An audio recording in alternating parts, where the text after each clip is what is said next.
Hello friends, welcome to my channel excellent coaching. Class 11 का group formation chapter पढ़ रहे हैं और इसमें आज हमारा टॉपिक है टाइप्स ऑफ ग्रुप्स। 3 ग्रुप्स हम पढ़ने वाले हैं, primary versus secondary, formal, informal और इन ग्रुप एंड आउट ग्रुप। तो पहला जो टाइप है आपका प्राइमरी सेकेंडरी, इसमें प्राइमरी ग्रुप वो होता है जो ऑलरेडी फॉर्म्ड होता है, उसके आप पार्ट अपने आप बन जाते हो। जैसे आपकी फैमिली है, वो ऑलरेडी एक ग्रुप फॉर्म्ड है जिसका आप पार्ट बन जाते हो लेटर ऑन। उसके बाद कास्ट है आपकी, वो ऑलरेडी एग्जिस्ट करती है, आप उसका पार्ट बन जाते हो। ठीक है, तो प्री एग्जिस्टिंग फॉर्मेशंस होती हैं जिसमें मेंबर अपने आप उसका पार्ट बन जाता है, उसकी कोई चॉइस नहीं होती। फेस टू फेस इंटरेक्शंस होती है सबके साथ, जितने भी उसके ग्रुप मेंबर है, आपकी फैमिली के, आपकी कास्ट के, आपके रिलीजन के, आपकी फेस टू फेस इंटरेक्शन होती है। आपकी फिजिकल प्रॉक्सिमिटी होती है, उनके साथ आप सामने ज्यादा देर रहते हो, आप पास रहते हो, तो प्रॉक्सिमिटी मतलब नियरनेस ज्यादा होती है उनके साथ। इमोशनल बॉन्डिंग हो जाती है। ठीक है, अपनी फैमिली या अपने ग्रुप, ऐसे ग्रुप्स के साथ जो आपके पहले से ही बने होते हैं, जिसका आप पार्ट ऑटोमेटिकली बन जाते हो, उनके साथ एक हमारी बॉन्डिंग होती है इमोशनल, क्योंकि वो चाइल्डहुड से हमारे ग्रुप्स होते हैं। उसके बाद कोर फंक्शनल यूनिट होता है वो हमारे बिहेवियर का। हमारा जो बिहेवियर है वो हमारे कल्चर से आता है और वो कल्चर हमारे इस ग्रुप से आता है जो हमारा प्राइमरी ग्रुप है। ठीक है, उसके ही ऑपोजिट अगर सेकेंडरी ग्रुप देखें तो ये वो वाला ग्रुप है जो मेंबर्स खुद चूज करते हैं, वो अपनी चॉइस से उस ग्रुप में जाना चूज करते हैं। और ये इम्पर्सनल और इनडायरेक्ट हो सकता है। इम्पर्सनल मतलब आपकी पर्सनल कोई उसमें इंटरेक्शन नहीं है किसी से, हो सकता है आप इनडायरेक्टली इंटरेक्ट कर रहे हो, थ्रू मीडिया इंटरेक्ट कर रहे हो, या फिर आप थ्रू किसी और पर्सन के इंटरेक्ट कर रहे हो, आप डायरेक्ट बात नहीं कर रहे हो। इसमें फेस टू फेस जरूरी नहीं है आप इसमें बात कर रहे हो। इमोशनल बॉन्डिंग इसमें नहीं होती आपकी। इसमें बेसिकली आपकी हो सकता है करियर से रिलेटेड कोई हो, इसमें आपका बेनिफिट या कोई और काम से रिलेटेड कोई बेनिफिट होता है तब आप ये ज्वाइन करते हो। इसमें आप इमोशनल बॉन्डिंग की वजह से नहीं ज्वाइन करते। और ये अपनी मर्जी से आप ग्रुप छोड़ सकते हो, जैसे कि पॉलिटिकल पार्टीज का एग्जांपल है कि ये ग्रुप आप मर्जी से छोड़ भी सकते हो। प्राइमरी क्या है, वो आप छोड़ नहीं सकते अपनी मर्जी से। अपनी फैमिली में जिस फैमिली को बिलोंग करते हो वो ग्रुप आपका प्राइमरी है, उसको आप निकल नहीं सकते वहां से। आप ये नहीं बोल सकते कि अब मेरी फैमिली दूसरी है। लेकिन ये वाला जो ग्रुप है सेकेंडरी, जिसको आपने मर्जी से ज्वाइन किया था, ये ग्रुप आप छोड़ सकते हो। उसके बाद आता है फॉर्मल और इनफॉर्मल। फॉर्मल ग्रुप्स वो होते हैं जैसे ऑफिस में होते हैं, एकदम फॉर्मल रूल्स होते हैं। वो ग्रुप हम किसी पर्पस के लिए बनाते हैं, उसके पीछे कुछ फंक्शंस होते हैं। हर ग्रुप मेंबर का कोई रोल होता है जो कि एक फॉर्मल होता है, क्योंकि आप वहां पे एक फॉर्मल एनवायरनमेंट में एक दूसरे के साथ कैजुअल नहीं होते आप बिल्कुल भी। और रूल्स रेगुलेशंस फॉलो होते हैं प्रॉपरली, नॉर्म्स फॉलो होते हैं। ठीक है, इनफॉर्मल ग्रुप वो होता है जहां पे आप इतना ज्यादा फॉर्मल नहीं रहते, आप कैजुअली अपनी इंटरेक्शन कर सकते हो। कोई कैजुअल फंक्शन नहीं होता हर मेंबर का, सॉरी फॉर्मल फंक्शन नहीं होता हर मेंबर का कि हर मेंबर को कुछ पर्टिकुलर रोल दिया उसने वही करना है। फंक्शन जो है वो चेंज हो सकते हैं, बातचीत बहुत कैजुअल होती है, और जो रूल रेगुलेशन होते हैं वो सब नहीं होते, बस अनस्पोकन नॉर्म्स होते हैं। जैसे कि पीयर ग्रुप है तो उसमें आपके एक अनस्पोकन नॉर्म मतलब एक नॉर्मली एक्सपेक्टेड बिहेवियर होता है कि भाई हमारे ग्रुप का है, दोस्त है हमारा, तो ऐसे हमारे साथ ऐसे बिहेव करना चाहिए, जो कि रिजिड रूल नहीं होता है, क्योंकि कभी लड़ाई भी हो जाती है, झगड़ा भी हो जाता है, तो कोई इसमें ऐसा रिजिड रूल नहीं है जैसा फॉर्मल में होता है। ऑफिस में तो आपको एक प्रॉपर फिक्स्ड होता है कि ऑफिस में अगर आप तो ऐसे ही बिहेव करना है, तो वो फॉर्मल ग्रुप हो गया। दोस्तों के साथ हो तो इनफॉर्मल ग्रुप हो गया। ठीक है, उसके बाद है इन ग्रुप और आउट ग्रुप। ये 2 अलग अलग ग्रुप नहीं है। इन ग्रुप का मतलब ऐसे होता है ग्रुप के अंदर के लोग, आउट ग्रुप का मतलब होता है ग्रुप के बाहर के लोग।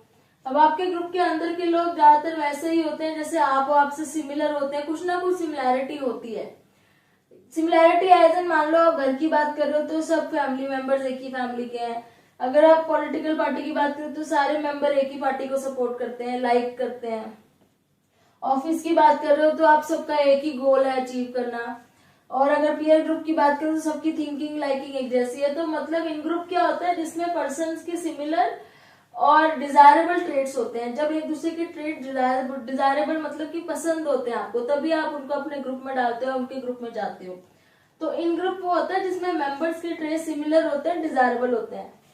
आउट ग्रुप मतलब आपके ग्रुप से बाहर वाले लोग, जिनको हम जनरली नेगेटिवली परसीव करते हैं। नेगेटिवली मतलब हम दूसरे ग्रुप के लिए इतना पॉजिटिव नहीं सोचते जितना हम अपने ग्रुप के लिए सोचते हैं, ठीक है।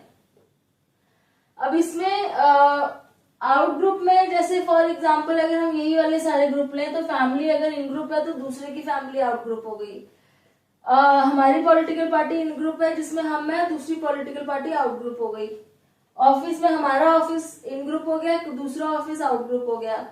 और पीयर ग्रुप में भी हमारा जो ग्रुप है वो इन ग्रुप हो गया, दूसरे का किसी का पीयर ग्रुप है, दोस्तों का ग्रुप है, वो आउट ग्रुप हो गया, ठीक है। अब यहाँ पे एक एक्सपेरिमेंट किया था एक साइकोलॉजिस्ट ने जिनका नाम टैफल था। वो ये दिखाने के लिए किया था कि बेशक हमारा ग्रुप कितना भी फॉर्मल हो या फिर ऐसा ग्रुप हो जिससे हमें कोई लेना देना नहीं है, चाहे सेकेंडरी ग्रुप हो जो हमारे लिए नहीं इम्पोर्टेंट है इतना, अगर हम किसी ग्रुप का पार्ट है ना तो हम अपने ग्रुप को बहुत ज्यादा इम्पोर्टेंस देते हैं। बेशक हमारा ग्रुप के मेंबर से कोई रिलेशन नहीं होता, हम उनको नहीं जानते, हमारी कोई बात नहीं होती, लेकिन अगर हमारे माइंड में ये चीज कहीं ना कहीं आती है कि ये कहीं ना कहीं उसी ग्रुप का मेंबर है जिस ग्रुप के हम हैं, तो हम उसको ज्यादा प्रेफर करते हैं, उसके लिए कोई चीज बेटर करना इंस्टेड ऑफ कोई आउट ग्रुप मेंबर के लिए। तो इसको प्रूव करने के लिए इन्होंने क्या लिया था कि इन्होंने कुछ बॉयज लिए थे जो यंग टीन एज बॉयज थे, मतलब 10-12 साल के थे और एक किसी ब्रिटिश स्कूल के थे। उनको 2 ग्रुप्स में डिवाइड किया और उन दोनों ग्रुप्स को पेंटिंग के बेस पे डिवाइड किया। 2 पेंटिंग्स दिखाई, क्ली की पेंटिंग्स थी, कैडिंस्की की पेंटिंग्स थी। जिसको क्ली की पसंद थी वो ग्रुप एक अलग हो गया, जिसको कैडिंस्की पसंद थी वो अलग ग्रुप हो गया। अब ये 2 बॉयज कुछ ऐसी पेंटिंग्स को लेके अलग अलग हुए जिनको जो पसंद थी उसके बेस पे। अब बेशक इनको ये नहीं पता था ये पेंटिंग क्या है, कोई हिस्ट्री नहीं पता। अच्छा, जो एक ग्रुप में सारे बच्चे आए जिनको ये वाली पेंटिंग पसंद थी, सपोज वो ग्रुप ए है, और इस ग्रुप में वो सारे बच्चे आ गए जिसको ये पेंटिंग्स पसंद आई थी। उनको पेंटिंग दिखाई गई थी क्योंकि उन्हें नहीं पता था ये कौन पेंटर है, कैसी पेंटिंग है। उन बॉयज को पेंटिंग्स दिखाई जा रही थी, फिर जिसको जो पेंटिंग सारे बच्चों को जिसको ये वाली पेंटिंग पसंद आ रही थी उनको एक ग्रुप में कर दिया, सारे बच्चों को जिनको दूसरी पेंटिंग पसंद आ रही थी बी ग्रुप में कर दिया। वो बच्चे एक दूसरे को नहीं जानते थे, वो एक ही क्लास के नहीं थे, वो बिल्कुल अलग अलग थे जो एक दूसरे को बिल्कुल नहीं जानते थे, ठीक है। अब उनको बोला कि आप ग्रुप ए हो और ग्रुप बी हो, अगर आपको पैसे मैं दूं डिस्ट्रीब्यूट करने के लिए, आपने दोनों ग्रुप में पैसे डिस्ट्रीब्यूट करने हैं, कुछ पैसे मिलेंगे आपको, आपने दोनों ग्रुप में बांटने हैं। तो आप किस रेशो को चूज करोगे बांटने के लिए? सपोज इन ग्रुप मतलब अपने ग्रुप के लिए, आउट ग्रुप मतलब दूसरे के ग्रुप के लिए। तो आपको अगर मैं पैसे दूं बांटने के लिए तो आप ये वाली रेशो चूज करोगे कि 7:1 मतलब अपने लिए 7 रखोगे। सपोज हम रुपीस की बात कर लेते हैं, यहाँ पे अपने लिए 7 रुपए रखोगे और बाहर वाले के लिए 1 रुपया। या फिर आप 9:5 चूज करोगे, 9:5 के अपने लिए 9 रुपए, उसके बाहर ग्रुप के बाहर वाले के लिए 5 रुपए। या फिर 11:9 अपने ग्रुप के लिए 11 रुपए, दूसरे ग्रुप के लिए 9 रुपए। या फिर दोनों के लिए 13 रुपए रखोगे कि अपने ग्रुप के लिए 13 रुपए, दूसरे ग्रुप के भी 13 रुपए रखोगे। फिर उसके बाद 16 और 19 है, अपने लिए 16 रुपए, दूसरे ग्रुप के लिए 19 रुपए। अब यहाँ पे क्या हुआ, दूसरे ग्रुप को आप ज्यादा पैसे दे रहे हो, यहाँ पे 17 और 21 हो गया, और लास्ट में 19 और 25 के अपने लिए 19 रुपए, दूसरे ग्रुप के लिए 25 रुपए। अब ये ग्रुप के बच्चे एक दूसरे को नहीं जानते, इनको अपने ग्रुप के बच्चों के बारे में भी नहीं पता, वो अपने ग्रुप के कोई दोस्त नहीं है, कुछ नहीं है, लेकिन फिर भी ये देखा गया रिजल्ट में कि उन्होंने इन ग्रुप फेवरेटिज्म दिखाया। इन ग्रुप फेवरेटिज्म मतलब ये कोशिश करी कि अपने ग्रुप वालों को दूसरे ग्रुप से ज्यादा पैसे मिले। दैट मीन्स उन्होंने ये वाली रेशो चूज करी कि दूसरे ग्रुप को हमसे कम पैसे मिलने चाहिए। बेशक वो अपने ग्रुप में किसी को नहीं जानते थे, तो भी मैक्सिमम डिफरेंस मतलब जिसमें सबसे ज्यादा डिफरेंस है वो वाली रेशो चूज करी, ठीक है। तो सबसे ज्यादा डिफरेंस कौन सा है, ये वाला है। तो उन्होंने ये रेशो चूज करी कि हमको 7 मिलेंगे रुपए और उनको 1 रुपए मिलेगा।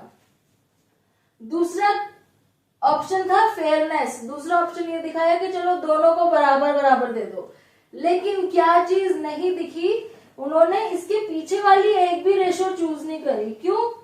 क्योंकि उनको ये नहीं था कि मैं अपने ग्रुप को कम दूं और दूसरे ग्रुप को ज्यादा पैसे दूं, तो इनमें से कोई भी रेशो चूज नहीं करी। ऐसे क्यों किया? बेशक वो अपने ग्रुप के किसी मेंबर को नहीं जानते थे, ना ही वो दूसरे ग्रुप के किसी मेंबर से नफरत करते थे, लेकिन फिर भी जब उनके माइंड में एक चीज आ गई कि ये हमारा ग्रुप है वो दूसरा ग्रुप है, तो ऑटोमेटिकली उनके बिहेवियर में भी ये चीज नजर आई कि उन्होंने अपने ग्रुप का फायदा सोचा, दूसरे ग्रुप का नहीं। बेशक उनको पैसे कम मिले, अब यहाँ पे देखो 16 रुपए या 7 रुपए या 19 रुपए या 7 रुपए, कितना फर्क है। बेशक उनको पैसे कम मिले, लेकिन फिर भी उन्होंने वही वाली रेशो चूज करी जिसमें सामने वाले को उनसे कम मिल रहा है। तो कहने का मतलब है, टेफल ये बोलते हैं कि बेशक हम लोगों को रिसोर्सेज कम भी मिले ना, लेकिन हम फिर भी वही वाली उतना ही चूज करते हैं जिसमें हमें ये पता चल जाता है कि हमको ज्यादा मिलेगा दूसरे ग्रुप से। तो ये बिहेवियर है, ह्यूमन बिहेवियर है, ऐसा होता है। तो ये एक्सपेरिमेंट है आपका, जो इन ग्रुप और आउट ग्रुप के आपस में कंपटीशन भी कह सकते हो, या फिर अपने ग्रुप की बिलोंगिंगनेस कह सकते हो, जो बिल्ड हो जाती है जैसे ही आप किसी ग्रुप को बिलोंग करते हो, तो वो ये शो करता है। तो इसके बाद आगे नेक्स्ट वीडियो में पढ़ेंगे। Thanks for watching.